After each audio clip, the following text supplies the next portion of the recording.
আসসালামু আলাইকুম, আমি doctor Anhar Rahman, laparoscopy and hepatobiliary pancreatic surgeon. আজকে আমার সামনে অনেক খুশির দিন, কারণ আমার সামনে আমার একজন মুরব্বী বসে আছে। হ্যাঁ, মুরব্বী কিন্তু আমার চেয়ে ইয়াং আসলে। আব্দুল লতিফ আঙ্কেল থাকেন হলো কোন জায়গায়, রায়েরবাগ, এবং তার ছেলে বসে আছে রমজান। আসলে লতিফ আঙ্কেলকে আজকে যেরকম দেখা গেল, আসলে আজকে থেকে প্রায় 13-14 দিন আগে কিন্তু ওনার খুব টেনশনে আমার কাছে আসছিলেন। আসলে ওনার একটা বিশাল একটা হার্নিয়া ছিল, সেটা আবার নাভি দিয়ে, এবং এই হার্নিয়াটা বেশ কয়েকদিন ধরে উনি দিচ্ছিলেন, কিন্তু সাহস পাচ্ছিলেন। ওনার বয়স প্রায় 66-র উপরে, কিন্তু ওনাকে দেখলে লুকিং ভেরি ইয়াং, বাট ওনার অনেক কোমোবিলিটি আছে। উনি সাহস পাচ্ছিলেন না যে হার্নিয়াটি অপারেশন করার। অনেক জায়গায় গিয়েছেন, এবং সেই হার্নিয়াটি আসলে ল্যাপারোস্কোপিভাবে উনি করতে চেয়েছেন। একদম নাছোড়বান্দা যে আমাকে দিয়ে করবেন। আমার অনেক ভক্ত আমার ফেসবুক ইউটিউবে ভিডিও দেখেন, বিভিন্ন রোগী দেখে উনি ডিসিশন করলেন যে না, অপারেশন করলে আনার্স বা স্যারের কাছ দিয়ে করবে। এবং আমি খুব ব্যস্ত ছিলাম, তারপরে উনি সেই ব্যস্ততা কাটিয়ে উনি করুন না স্যার আপনাকে দিয়ে করবো। তো আলহামদুলিল্লাহ ওনার অপারেশন প্রায় হয়ে গেছে অনেক দিন আগে। আমরা আজকে সেলাই কেটে দিলাম। Is absolutely fine. Umbilical hernia একদম সুন্দর রিপেয়ার হয়েছে। আজকে ওনার সেই অভিজ্ঞতাটা শুনবো। রমজান আছে ওনার ছেলে, ওনারা দুজনেই রায়েরবাগে থাকেন। আসেন পুরো ঘটনাটা শুনি। জি, আসসালামু আলাইকুম রমজান এবং লতিফ আঙ্কেল, কেমন আছেন? আলহামদুলিল্লাহ, আল্লাহ পাক খুব ভালো আছে, শুকরিয়া। আচ্ছা, আঙ্কেলের মুখেই শুনি রমজান না। আচ্ছা আঙ্কেল, বলেন আপনার এই যে নাভিতে ফুলাটা কতদিন ধরে ছিল, কি সমস্যা হইতো? সম্ভবত বছরখানে ধরে না সমস্যা হইতো না, এটা বইটা বড় হয়ে গেছে। মানে এটা আমার কাছে খুব একটা খারাপ লাগছিল।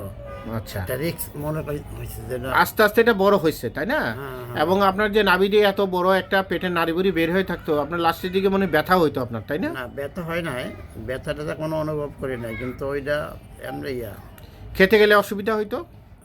না হয়তো। না, ফেটে গেল তো হ্যাঁ, অবশ্যই খেতে আপনি আমারে বলতেন যে খেতে গেলে একটা অস্বস্তি লাগতো।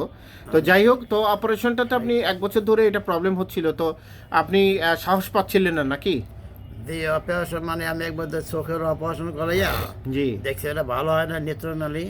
এই জন্য আমার অপারেশনে খুব একটা মানে ছিল, ভক্তি risk ছিল না। risk ছিল কিন্তু না। কিন্তু আপনি তো অনেক সমস্যা হলো, আপনি হার্টের ওষুধ খাইতেন, নিডো কাট খাইতেন, তারপরে কি ইকোস্প্রিন কি খাইতো তোমার আব্বা?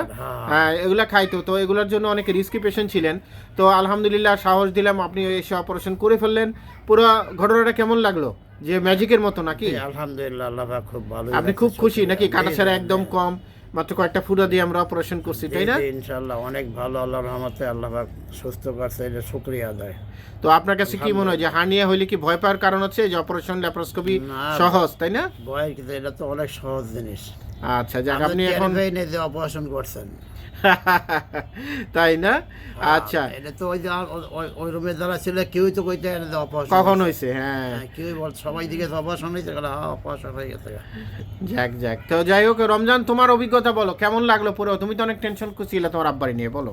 জি, প্রথমে অনেক টেনশন করছিলাম, কিন্তু আপনার এসে আলহামদুলিল্লাহ ভালোই হয়েছে। অপারেশন সুন্দরভাবে হয়েছে, আব্বু সুস্থ আছে। আজকে সেলাই কাটতে নিয়ে আসলাম। আমরা খুব টেনশনে ছিলাম, অনেক বয়স্ক মানুষ। তাহলে এখন তোমার কি ওপিনিয়ন যে হার্নিয়া হলে তো অবশ্যই laparoscopy is the gold standard? Laparoscopy standard, ল্যাপারোস্কোপির মাধ্যমে করলে হানিয়াটা রিস্ক মুক্ত থাকে। তার মানে তোমার ওপিনিয়ন হচ্ছে যে এখন থেকে যদি কেউ হার্নিয়া হয় অবশ্যই বলবো ল্যাপারোস্কোপির মাধ্যমে করতে। আসলে এখন ল্যাপারোস্কোপির চিকিৎসা আমরাই দিচ্ছি, বিদেশে যাওয়ার কোনো কারণ নেই। এই ধরনের চিকিৎসা আগে মানুষ দেশের বাইরে চলে যেত, আমরা ল্যাপারোস্কোপির মধ্যে হার্নিয়ার চিকিৎসা কিন্তু আমি দিচ্ছি, আমাদের অনেকেই দিচ্ছে বাংলাদেশ। সুতরাং বাংলাদেশেই থাকুন, বাংলাদেশের ডাক্তারের উপর আস্থা নিন। তো আমরা এই ভিডিওটা ইনশাল্লাহ সোশ্যাল মিডিয়াতে দিব, কোনো আপত্তি নাই তো আঙ্কেল? কোনো আপত্তি নাই ইনশাল্লাহ। জাস্ট এটা একটা অ্যাওয়ারনেস ভিডিও, মানুষকে সাহস দেওয়ার জন্য। অনেক আপনার মতো বয়স্ক রোগী দেখা গেলো যে অপারেশন করতে চায় না, ভয় পায় যে এটা যে অপারেশন করলে ভালো হয়। হার্নিয়া তো ক্যান্সার না, 100% রোগ মুক্তি।